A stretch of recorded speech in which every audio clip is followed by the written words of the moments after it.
The French actually won the Judgement of Paris.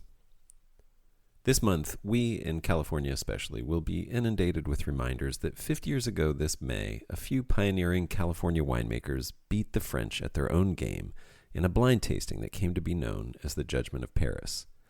The rise of California wine on the global stage began when French judges preferred California wines to their own Bordeauxs and Borgognes. California won, and the golden age of California wine followed for the next several decades.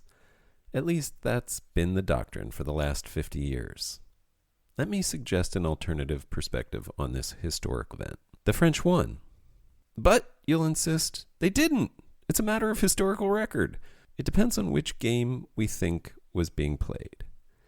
If we think the game was who makes a better Cabernet or Chardonnay, sure, California won that game. But was that really the most important game that was being played that day in 1976? I don't think so.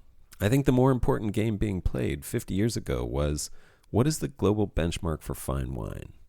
It was a game the French couldn't lose, no matter what wines the judges picked.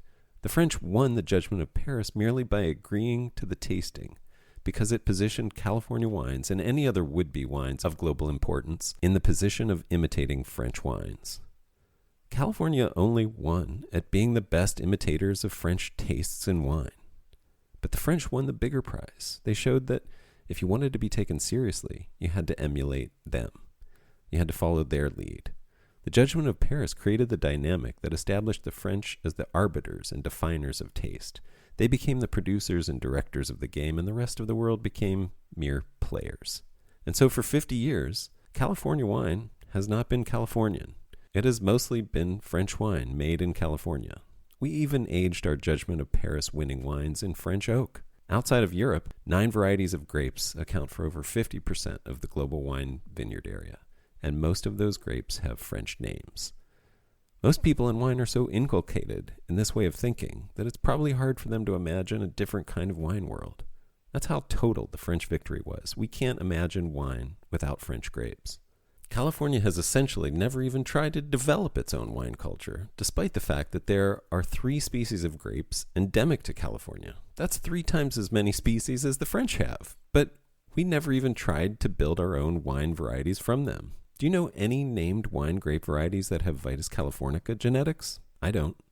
A century before the Judgement of Paris, a wine made from America's oldest wine grape, Norton, won the award for Best Red Wine of All Nations at the Vienna World's Fair of 1873. Yes, an American wine made from an American hybrid grape won a tasting that compared it to the best wines from all over Europe. Why didn't we celebrate the 150th anniversary of that 3 years ago? While there's a certain amount of pride to be taken in beating someone at their own game, it's still their game. The greater pride comes from building your own game that represents your tastes, your culture, your grapes, and your idea of what wine can be. Everywhere can do this, and will do this differently, leading to a diversity of amazing wine cultures around the world. I think it's time for another tasting. This time the rule is that your wine has to be your own, from your local grapes or other indigenous fruit. And I have a prediction of the outcome. We will all be winners.